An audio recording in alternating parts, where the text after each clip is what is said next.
Swayam Prabha. Digital India. Educated India.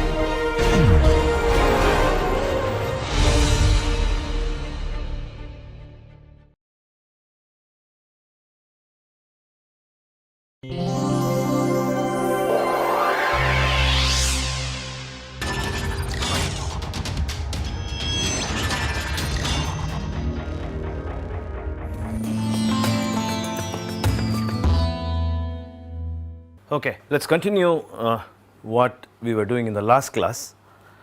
We were looking at rolling tires, we were looking at what we called as free rolling, and we were also, that's what we were doing, free rolling,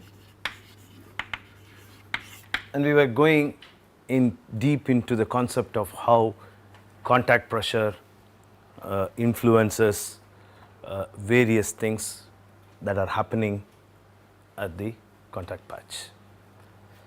There's a small slip of tongue in the last class. Please note that when I drew the tire, okay, I think that's how we drew the tire, and that's the velocity.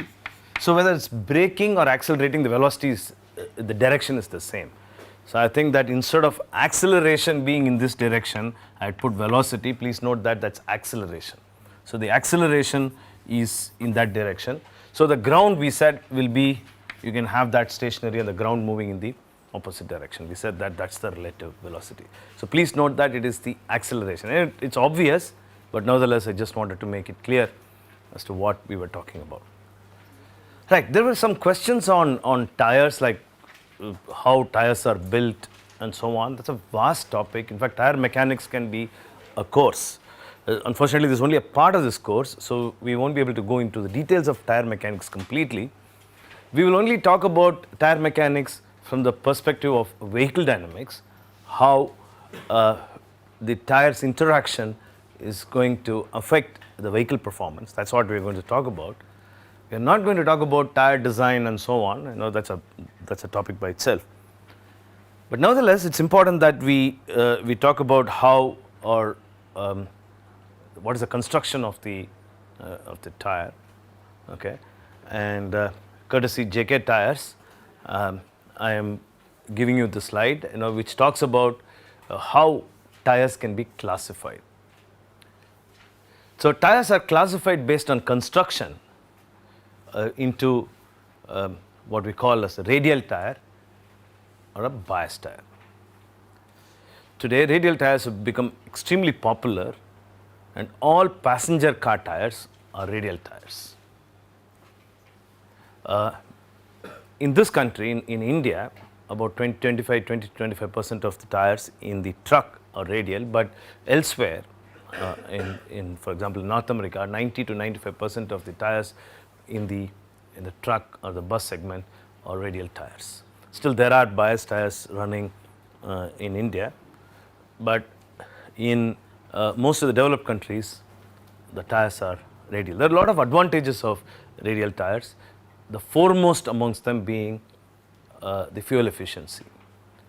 Practical data shows that the fuel efficiency or the difference in fuel consumption can be as high as 5%. So radial tires are extremely popular in the truck market now, and it's becoming popular rather in the truck market.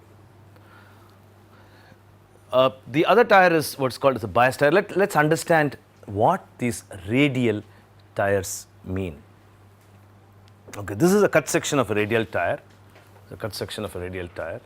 So you can see here that there are, so look at that, there are steel, what are called as steel belts, okay, and this is what is called as a ply. Let us get a cut section so that you understand this much more clearly. Okay, that is a truck radial tire. Look at that, it's extremely complex. It's complex from 2 points of view. One is that it has a number of materials and several reinforcements that make it stable, that make it efficient, that make it last longer, gives you a good ride, and as far as possible reduces the fuel efficiency, reduces the fuel consumption and increases the fuel efficiency. Okay, again, courtesy JK Tires, we will look at what are the sections, look at the different components in the sections and what the section is made up of. You would see that there is what is called as a body ply. Okay, you can see that the body ply, which consists of a number of wires, so they run like that, okay, from one bead to the other. So you would see that it keeps running like this, right? So they are radial in nature, that's why it's called radial tire. So the body ply has steel reinforcement in a truck tire. We're talking about truck tire here. So that is the body ply. Here you can see it, maybe here more carefully. You can see that that's the reinforcement, okay, in the body ply. And you see that the body ply has rubber on either sides. The most important, there are a number of them, so I'm not going to explain each one of them. The most important, which is towards the inner side, okay, is called as the inner liner, okay. So in other words, it is inside, if this is the body ply, and then what is inside this is what is called as the inner liner, okay. And outside this, you can see that predominantly that is what is called as the sidewall. In other words, the question says what is sidewall? So this is the sidewall of the tire, okay. So in between the two, okay, there are some components, let's not worry about it. So there is a reinforcement for us, as far as we are concerned. There is a reinforcement, steel reinforcement, which is rather protected on either side, okay, by rubber, and this side, this is what is called as the sidewall.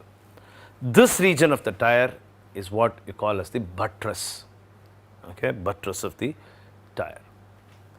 Now you can see that the steel reinforcements go all the way and then wraps around what is called as the bead or the bead core. You can see that here there is a bead, and then the reinforcement, the steel reinforcement, wraps around and comes out in the other direction. So you can see that here very clearly, that it goes like that and then comes around and then, okay, wraps around the bead, right? Okay.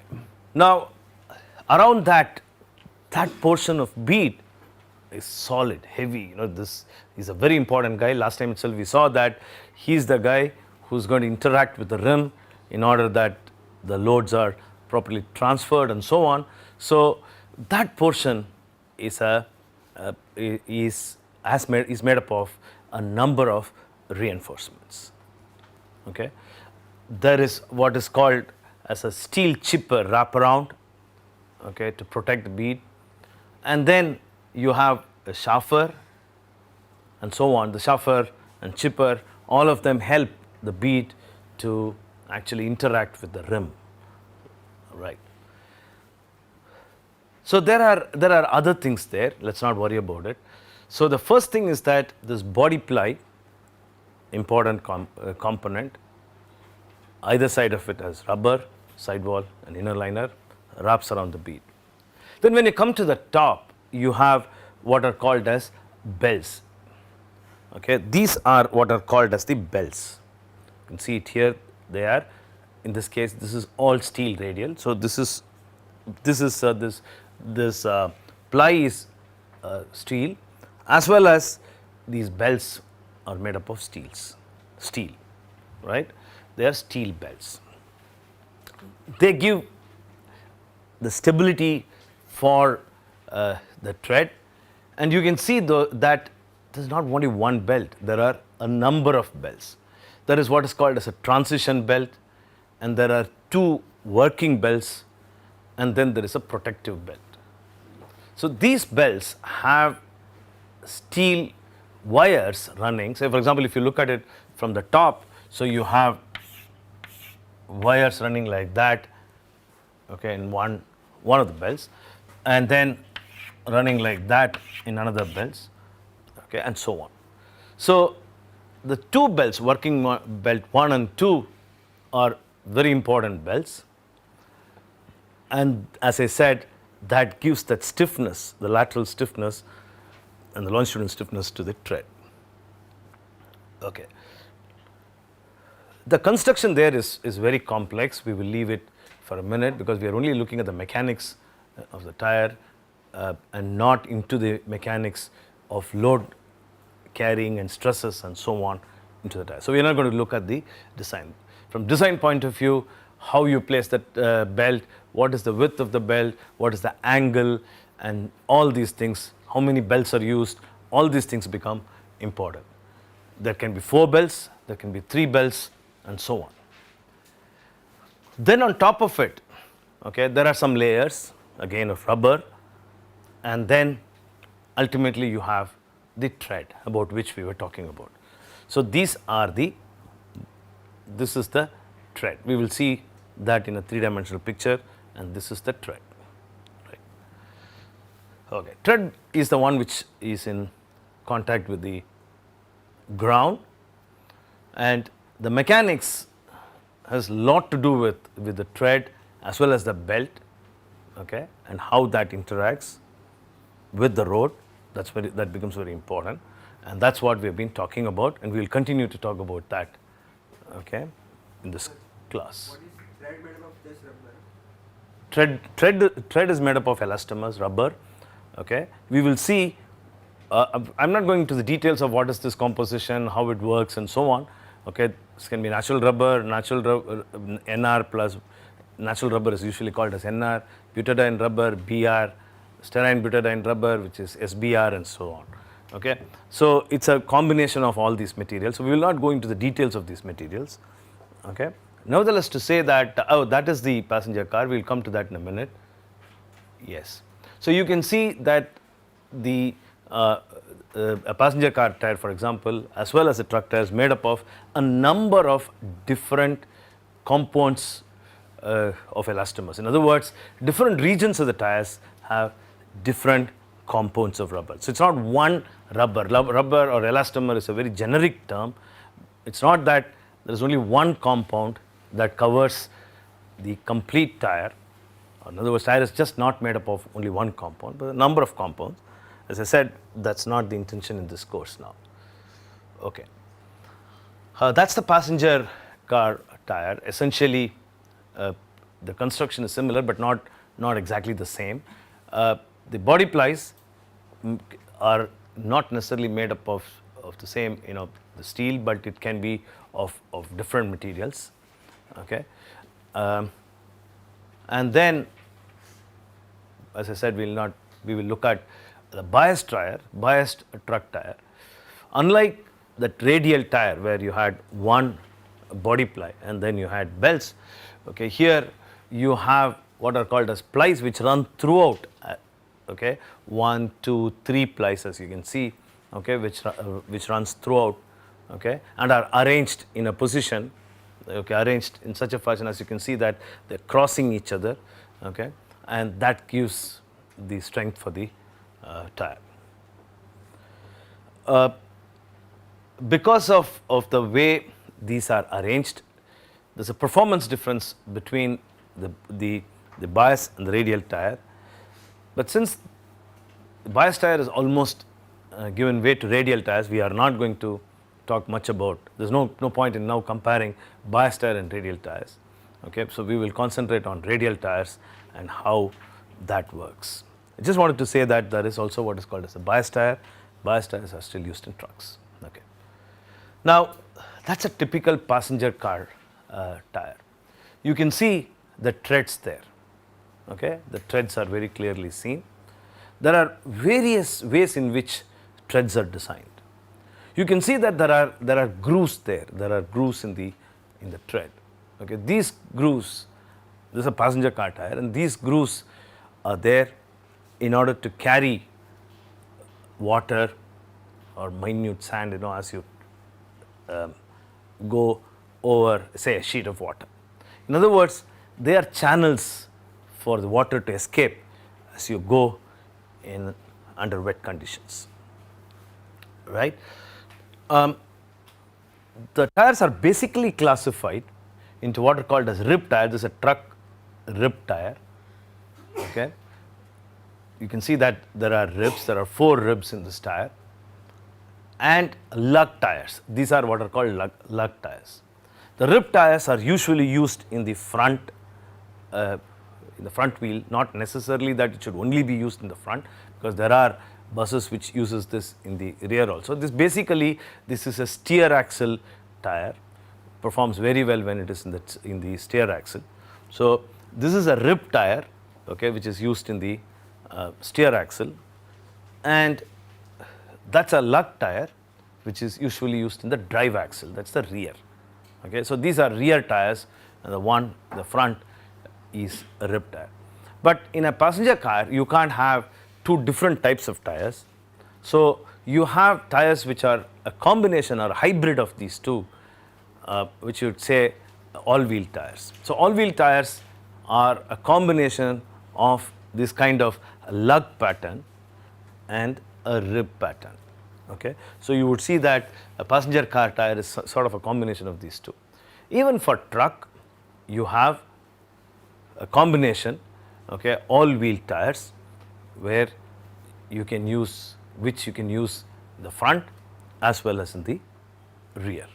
Okay, so this is sort of a very brief introduction on how the tires look like, though we are not going to use that knowledge in this course. Okay, we are going to go more into how the tires interact, but nevertheless I think it's good to know how the tires look like and so on. Now coming back to our contact patch, coming back to our longitudinal forces and all that what we did in the last class, remember that we were looking at a tire which is under free rolling condition. Let's get back to what we were doing in the last class. We will switch and go back and look at some practical aspects of this contact patch as we go along. Okay, so that was the tire which was rolling. We talked about the varying radiuses in this tire. We talked about R0 becoming RE and then becoming RH and so on. And under this we had drawn 3 figures. We talked about the contact patch. Okay, we just given a 2-dimensional representation of the contact patch. Okay, and let's now look at 3-dimensional representation of this contact patch. 2-dimensional in the sense that it just cut at the center and looked at it. It is very, yes, it's very theoretical, but let's look at it from a very practical point of view, actually how the contact patch looks like. Okay, so this is a finite element model, again courtesy JK Tires. We have a contact patch, finite element model of a contact patch. Different colors here indicate the magnitude, red being that the contact pressures are higher, okay, and blue being the lowest, right. So in other words, you see that the contact patch is not uniform, and as you go to say for example a truck rib tire, the contact patch is absolutely not uniform. Okay, though we assumed that a shape in order to understand the fundamental interactions, the contact patch is not uniform. Let's understand a bit about contact patch, because that's an important parameter for the vehicle road interactions, right. Okay. If this tire is to be made up of a membrane whose bending stiffnesses are very low, okay, say for example you take a balloon, blow it, okay, and then just press it on the ground, right, the contact pressure will be uniform. Contact pressure has to be just equilibrate this the inflation pressure, and so the contact pressure, okay, will be uniform. Strict conditions, that has to be the case, or theoretically that has to be the case when there is no bending stiffnesses and other things that we are going to talk about are involved. Unfortunately, a tire has a lot more things than a balloon. Right? The first thing is that the tire is not straight like that. So it has, you can see that it has, say, grooves. That's what you see here, that it has this kind of grooves. Okay? So contact pressure is actually, let's look at that. Let's say that that's the inside. I'm just extrapolating or exaggerating or blowing or zooming the area at the center. Okay. Now here is the inflation pressure that's acting, and here is the road surface. Okay, that's the road surface. So in other words, there are grooves. The grooves become quite complex if you really look at that kind of tires. The grooves become complex, and here again you have grooves. If you now, again we'll do a thought experiment. If you go and sit here, this part is not supported. Okay, that's not supported. So because of which there is going to be a local bending. So there will be, this part of it will now start bending because it doesn't have a support. Right? There's an inflation pressure that's acting, that's going to sag. Okay, that's going to get deflected. In other words, there are a lot of local deflection. Number one, when compared to a nice membrane or a balloon, which you keep it at the surface, there are going to be local deflections. But you'll have soil or some particles going into it. Yes, we are now, right now we are not talking about water or anything entering there. We are just as it rolls. This is exactly how it looks like in that picture, okay, as it rolls, right? Fine. So we are not, in other words, we are not looking at a soil road, a tire in a deformable soil. We are looking at tire which is running on an asphalt road, okay, which does not deform, right? For all practical purposes, that's fine, right? Okay. If the soil, then the whole analysis is very different. Okay, how the soil deforms, all those things have to be taken into account. Okay, that's why you have what is called off the road tires, which is called as OTR, or off the road tires. We are talking about truck tires which are running on a asphalt or flat roads, right? Okay. So the first thing is that the constant pressure is affected by these kind of local bending, right? So the pressures in this region on either side, in these regions, they are going to be affected. That's going to be affected. That's the first thing, right? So that's one factor.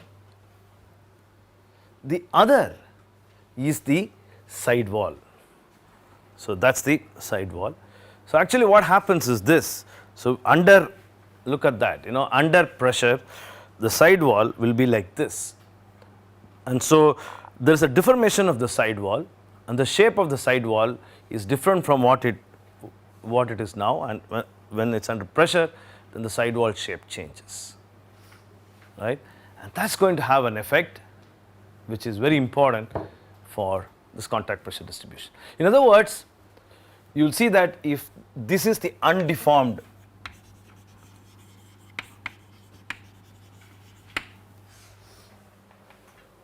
sidewall, then under load this becomes the deformed sidewall.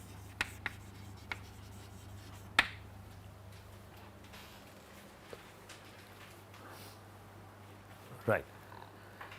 So under these conditions, there are a number of forces that act onto this tire. there is going to be a tension, or in other words, a membrane force that acts there, and there is going to be an inflation pressure force that is going to act at that point. Okay, so there's going to be a membrane, there's going to be an inflation pressure, okay, and there's going to be of course the ground reaction and so on. So because of this effect, okay, if I call this as Tx, okay, because of this effect, we have a bending. Okay, this actually, you can imagine that. First let us look at it physically, then we'll look at the equation. Okay, it has a tendency, so there will be actually this will be the inflation pressures that will be acting, and so there will be a force which will be acting, okay, in that direction. The sum of these inflation pressure forces, okay, it may be not here, okay, maybe somewhere you can say here, acting and so on. So because of this, there is a bending because of these forces, and all that. Okay, there is a bending moment that is created. Okay, the bending moment is the sum and substance of all the forces that are acting. Okay, one in the positive direction, the other in the negative direction, and so on. Right. So that bending moment, what really we will look at that bending moment closely now. So that bending moment, let's get into this, and let's just expand that. So that's the side wall.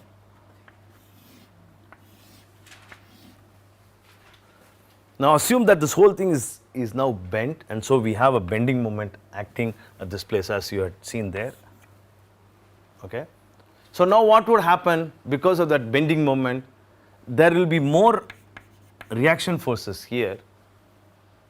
Okay, there will be a reaction force here. Depending upon who wins, there are a number of forces there. Who wins, there will be a reaction force at this edge. In other words, this bending is going to alter the contact pressure distribution. This bending is going to alter the contact pressure distribution. Clear? Okay. Suppose the bending wins over, or one of the forces here wins over, and the bending is like this. What would happen to the contact pressure in this region? The contact pressure would increase.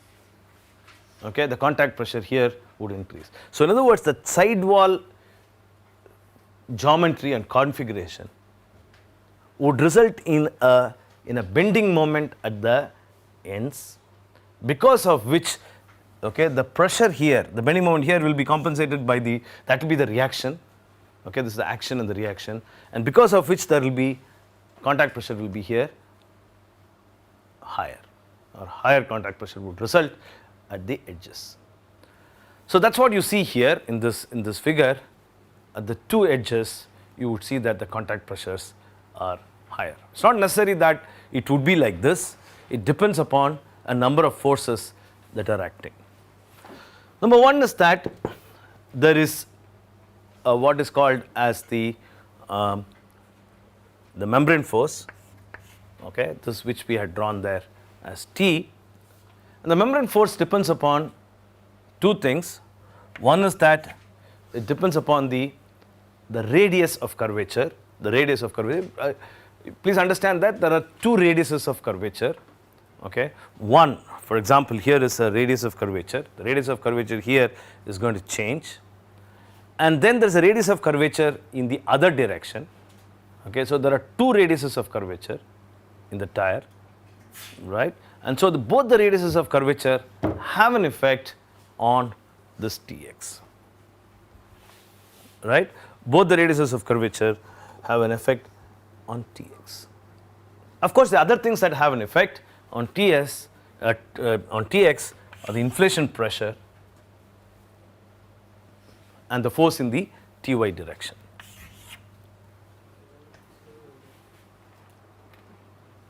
Right? We will not go into the details of this equation. I just want to say that there is a force in the sidewall, which you could loosely call as a membrane force, okay, which acts in the sidewall, which has an effect, of course, on the bending, okay, of at the contact patch edge. Right. That's the first thing. The only thing I want to point out is that this force is affected by the shape of the or the profile of the sidewall, as well as the inflation pressure to which you subject the tire. Okay, these are the two things. When I say geometry, it's Rx and Ry are included. Right. That's the first thing. The other things that affect the moment are the inflation pressures. Okay, the inflation pressure. And the inflation pressures, so there are two ways in which it acts. You can resolve it in two directions, vertical and the horizontal direction. Okay, that's what you see there. The inflation pressures acting in the horizontal and the vertical direction. So they have a tendency to, okay, have a bending moment in this direction, one direction.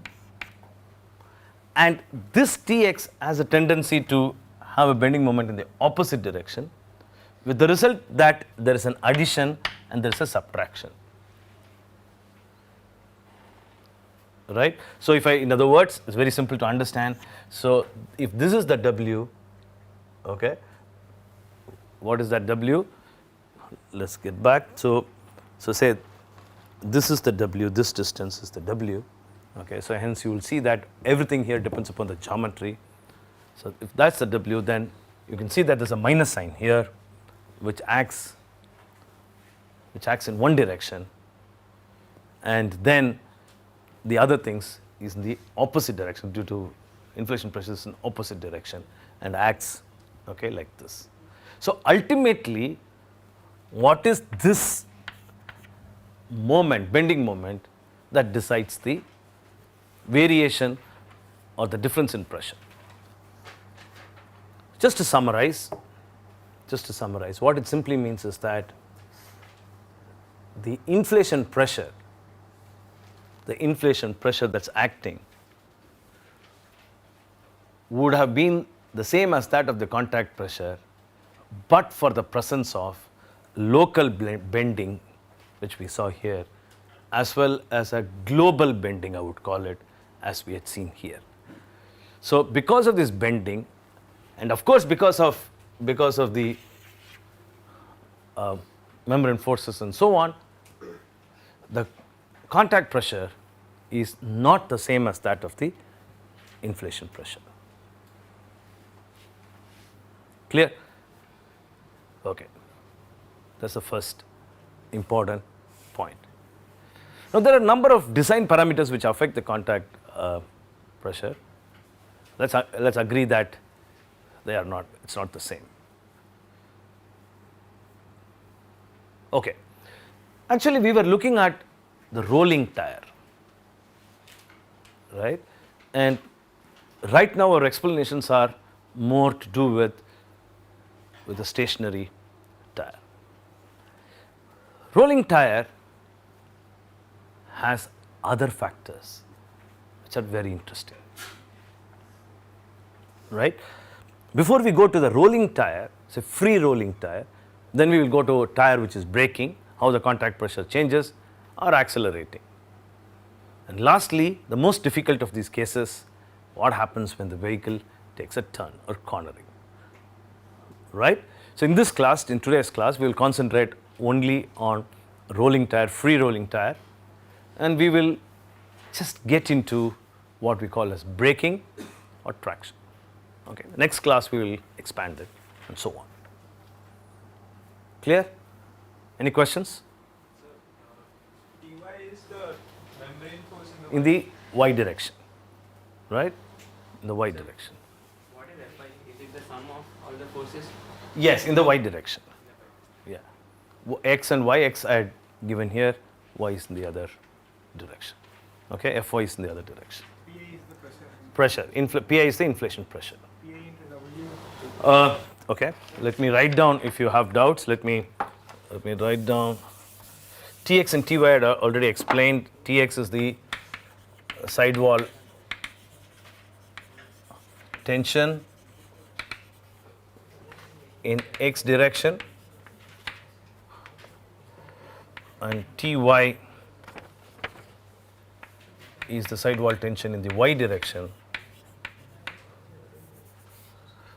Okay, Pi is the inflation pressure. Yeah, 1 minute. Inflation pressure. So for this equation, can I define what is the system? Like for so you're not This is the free body diagram, okay, from which we are determining the.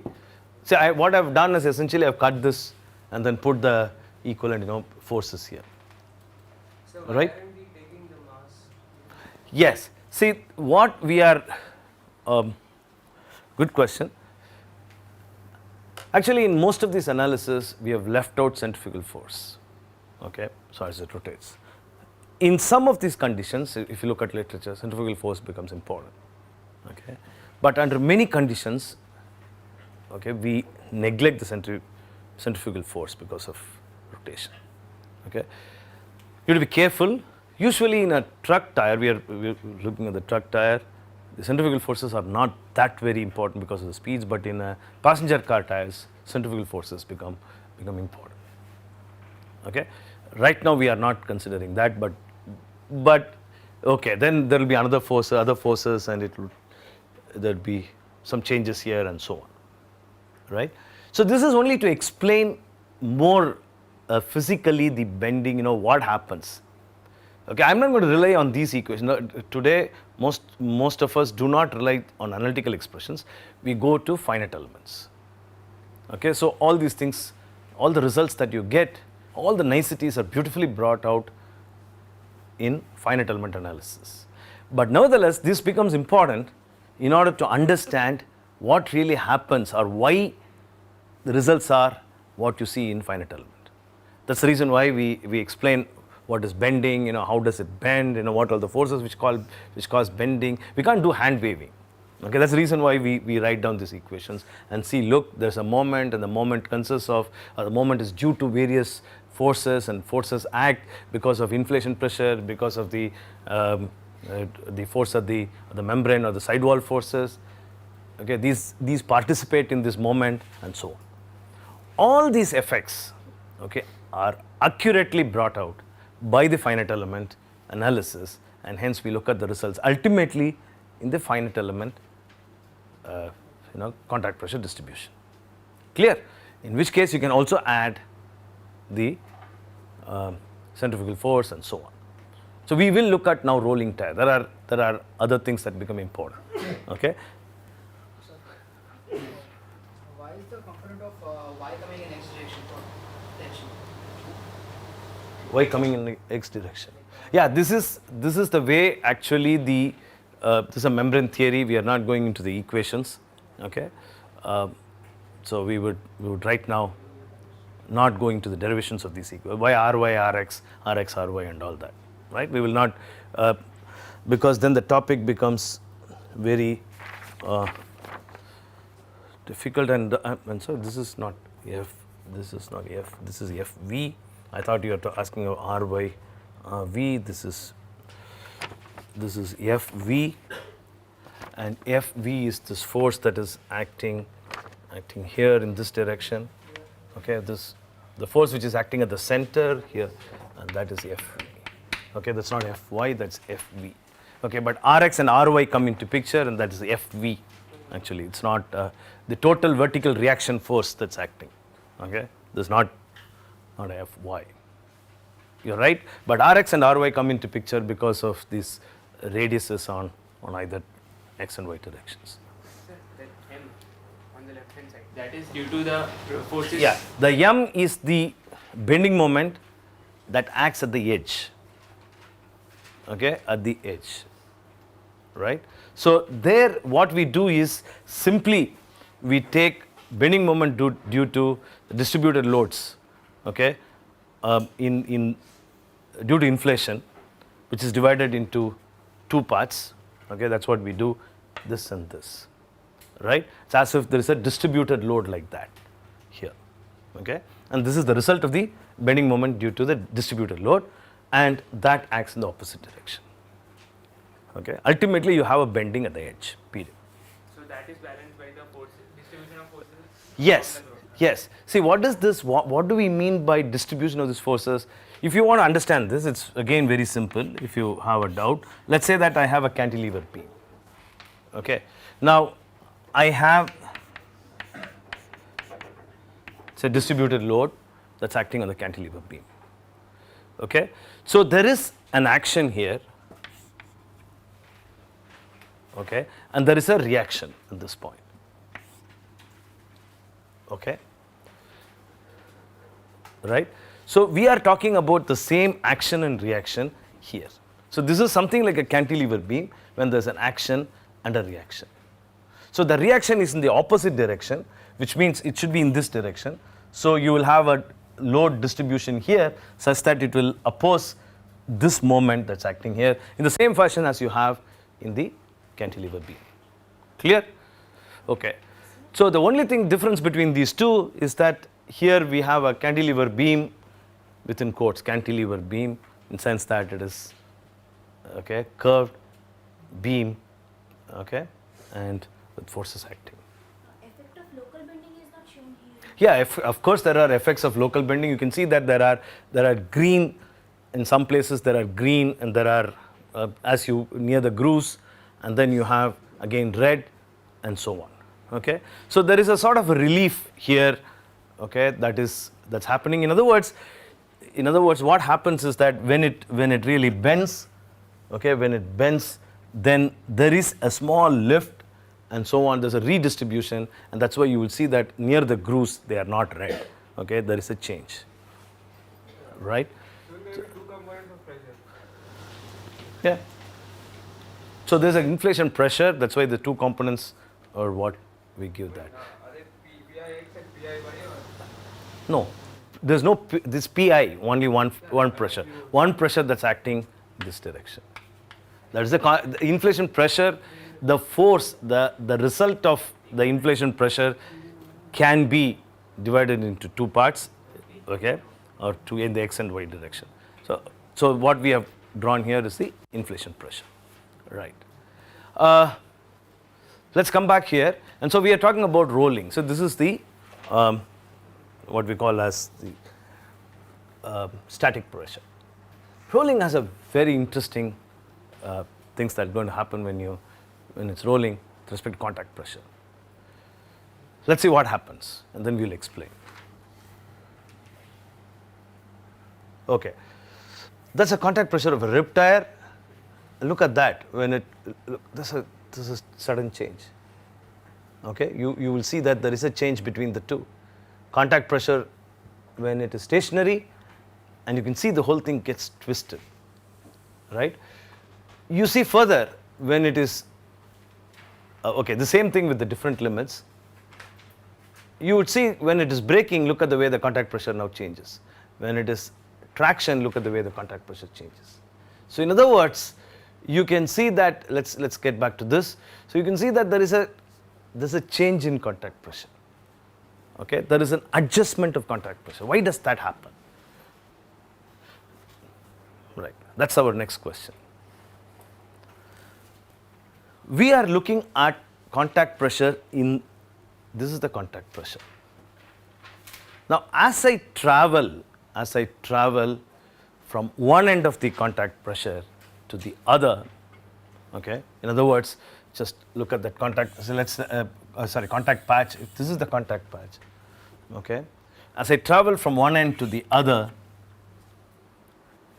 there is going to be a longitudinal force. We saw that in the last class. There's going to be a longitudinal force, goes up and comes down. Remember last time we saw that, okay, something like this. We also saw that this longitudinal force, okay, reaches a maximum RE. Remember that we talked about R, variation of R, okay, in A to B, B to C, C to D, D to E, and so on in the last class. And this longitudinal force has a very interesting effect. Okay. Now, just see how that is in finite element. Let's yeah, that's a longitudinal force. Okay, I hope you're able to see. One is in the positive, and the other is in the blue is in the negative. The red is in the positive. So it goes up, goes to 0 in the middle, comes up, and this is exactly what you see here. This is what you see in the in this case. But unfortunately, since there's no unfortunate here, but anyway, all the ribs, as you can see here, do not have the same longitudinal force due to the construction of the tire. Okay, as we explained, they don't have the same longitudinal forces. They are different in different ribs. You can see that. Okay.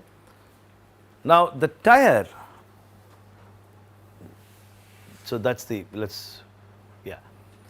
So the first point is that the longitudinal force, as we had seen there, is not a constant in all the ribs. They're different at different ribs. Because of which, okay, the tire now rotates a bit about the vertical direction so that the total strain energy becomes minimum. So in other words, this distribution of or uneven distribution of forces causes the tire to adjust, okay, or in other words, the contact pressure now is such that it becomes a minimum, that the total strain energy is minimum. As a system, it would like to go to a minimum strain energy, and so there's a twist. So that you can very well see that here. Look at that. So it sort of twists in such a fashion that it becomes slightly more, okay, uniform, right. So in other words, the longitudinal forces that are acting has an effect on the contact pressure distribution itself, right. And for example, the longitudinal forces which we are going to see in the next class due to braking has further, look at that, has further effect on the contact patch, right. Any questions? Okay. Just to summarize what we said, we will continue this, that the contact patch is an important or influences the interaction between the tire and the road, and that the contact patch, though one would like it to be very uniform, is not uniform, and that there are some local effects and there are some global effects which has an effect on the contact patch distribution, and that the contact patch is also affected by the uneven distribution of longitudinal forces between the various ribs, and the ribs tend to or the contact patch tends to adjust itself so that the strain energy is brought to a minimum, or there is a redistribution such that the strain energy levels as a system is brought to a minimum. Okay, so there's a small rotation. That's as far as the free rolling is concerned. We will look at braking and then go to the contact patch in the next class. Right? We'll stop here.